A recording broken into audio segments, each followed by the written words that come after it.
నా యేసయ్యను అమితంగా ప్రేమిస్తున్నాడు. ఆయన ప్రేమించినందుగా నీ ప్రపంచంలో ఎవరో ప్రేమించట్లేదు. ఆ విషయాన్ని నువ్వు గమనించావా? ఒక విషయాన్ని చెప్పి నా వర్తమానాన్ని ముగిస్తాను. చాలా సంవత్సరాల క్రితం ఆ తల్లిదండ్రులకి ఆఖరి కుమారుడు ఉన్నాడు, చిన్న పిల్లవాడు. అతనికి ఆ టైంలో 9 మాసాలు లేకపోతే 10 మాసాలు. ఆ టైంలో వారిద్దరూ కూడా, తల్లిదండ్రులు ఇద్దరు కూడా దేవుని సేవకులు, ఉద్యోగాన్ని రాజీనామా చేసి ఉన్నతమైన విద్యను అభ్యసించినప్పటికీ, ఉన్నతమైనటువంటి కులాల్లోంచి వచ్చినప్పటికీ యేసుక్రీస్తు ప్రభు దాసులుగా బ్రతకాలని వారు నిర్ణయం తీసుకున్నారు. తీసుకున్న తర్వాత ఒక ప్రాంతంలో పరిచర్యను ప్రారంభించిన తర్వాత ఆఖరి కుమారుడు ఒక రోజు, ఆదివారపు రోజున ఇంట్లో ఉన్నటువంటి ఒక నీళ్ళ ట్యాంక్ లో పడిపోయాడు. వెంటనే వాళ్ళు గమనించుకోవాలి, ఎందుకంటే వారు ఆరాధనకు ప్రిపేర్ అవుతున్నారు.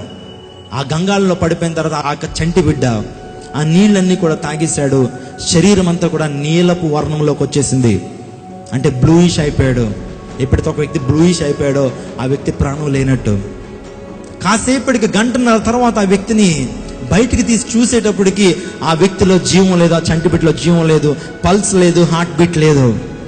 వెంటనే డాక్టర్ దగ్గర తీసుకువెళ్ళారు. అయ్యా మీరు ఏమన్నా చేయగలరా అంటే డాక్టర్ ఒక మాట అన్నాడు, పాస్టర్ గారు, why did you bring the dead body here? ఎందుకు ఇక్కడికి డెడ్ బాడీని తీసుకొచ్చారు? ఈ కుమారుడు, ఈ పిల్లవాడు చచ్చిపోయి చాలాసేపు అయింది. చూడండి, ఆ యొక్క ఊపిరితిత్తుల్లోకి నీళ్ళంతా చేరిపోయినాయి. ఈ వ్యక్తి ఇంకా బ్రతకడు, లేకపోతే చనిపోయాడు, తీసుకెళ్ళి పాతి పెట్టేసేయండి అని డాక్టర్ గారు చెప్పి పంపించేశారు. కానీ ఆ తల్లి మాత్రం ప్రార్థన చేస్తుంది, ప్రభువా ఈ యొక్క కుమారుడు మీద ప్రత్యేకమైన ఉద్దేశం నీకుంది. There is a great purpose and planning in my son. నాకు కుమారుడు జీవితంలో నీకు ప్రత్యేక ప్రణాళిక ఉంది, ఆ ప్రణాళిక నెరవేర్చు ప్రభువా. ఎందుకు ఇలా జరిగింది? ఈ రోజు మేము వెళ్ళి దేవుని యొక్క సేవకులుగా దేవుని మందిరంలో నిలబడి నువ్వు ఏ విధంగా అద్భుత కార్యాలు జరిగిస్తారని ప్రజలకు ఏ విధంగా చెప్పమంటావు? చెప్తే నమ్ముతారా వాళ్ళు? మీ జీవితంలో ఉన్న దేవుడు అద్భుతం జరిగించలేకపోయాడు. ఈ యొక్క ఆదివారం దినాన్ని దేవుని ఆరాధించే పునరుద్ధాన దినంలోనే మీ కుమారుని మీరు పోగొట్టుకున్నారు.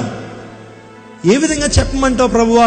ఇంక మేము సేవ ఆపేయాలి, ఇంకా సేవ చేయడానికి మాకు ఆశలు లేవు, ఎవరు నమ్మరు కూడా, ఇంకా ఏదో ఒకటి చేయి ప్రభువా. ఒక ప్రార్థన చేసిందట ఆ ప్రియ తల్లి, ఏమనంటే ఒకవేళ గనుక ఈ కుమారుడే నీకు కావాలంటే గనక ఆదివారం రోజున తీసుకోవద్దు, తర్వాత తీసుకో, నేను హ్యాపీగా నీకు ఇచ్చేస్తాను, హ్యాపీగా నీకు సమర్పించేస్తాను, కానీ ఆదివారం వద్దయ్యా, ప్రాణం ఇయ్యయ్యా అని ఆ వరండాలో అందరూ చూస్తున్నప్పుడు మోకరించి కన్నీళ్ళు కాస్తూ ప్రార్థన చేసిందట. ప్రభా, do something great in our family lord.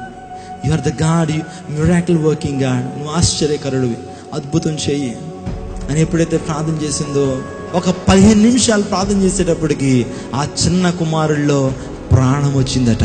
హల్లెలూయా. ఆ చిన్న కుమారుల్లో ప్రాణం ఎలా వచ్చిందంటే, ఎక్కడో 2 వీధుల వెనకాల ఒక చంటి బిడ్డ ఏడిస్తే ఎలా ఉంటుందో ఆ స్వరము ఆ తల్లికి వినపడింది. వెంటనే కదిపి చూసేటప్పటికి గుండె కొట్టుకుంటుంది, పల్స్ ప్రారంభించబడింది.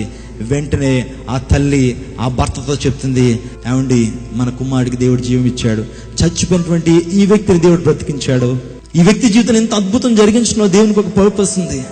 దేవుడు ఆ వ్యక్తికి నూతన జీవితాన్ని ఇచ్చాడు. ఆ వ్యక్తి పెరిగి పెద్దాడు. 15వ సంవత్సరంలో యేసుక్రీస్తు ప్రభువును తన సొంత రక్షణగా అంగీకరించాడు, మారు మనసు పొందాడు, రక్షణ పొందాడు, 2 మాస్టర్ డిగ్రీస్ చేశాడు, సెక్యులర్ స్టడీస్ ఎంతగానో చదివాడు, ఎంతో జ్ఞానాన్ని సంపాదించాడు.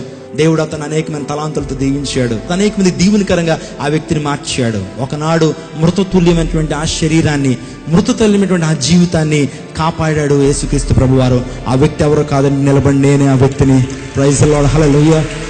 దేవుడు చిన్నప్పుడు నాకు నూతన జీవితాన్ని ప్రసాదించాడు. ప్రతిరోజు దేవుని స్తుతిస్తూనే ఉంటాను. Lord, I'm really thankful for what you have done in my life. నేనేమై ఉన్నానో కేవలం దేవుని కృప అయి ఉన్నది.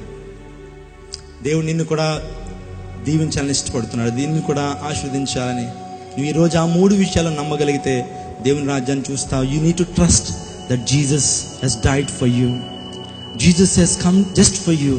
ఆయనే నిత్య జీవానికి వారసుడిని నమ్మాలి, ఆయనే లోకరక్షకుడు నమ్మాలి, ఆయనే మరణాన్ని గెలిచినటువంటి దేవుడని నువ్వు నమ్మినప్పుడు నీ జీవితంలో నిజమైన ఆనందాన్ని పొందుకుంటావు, నిత్య జీవాన్ని పొందుకుంటావు, స్వస్థతను పొందుకుంటావు, ఆరోగ్యాన్ని పొందుకుంటావు. Everyone close your ice.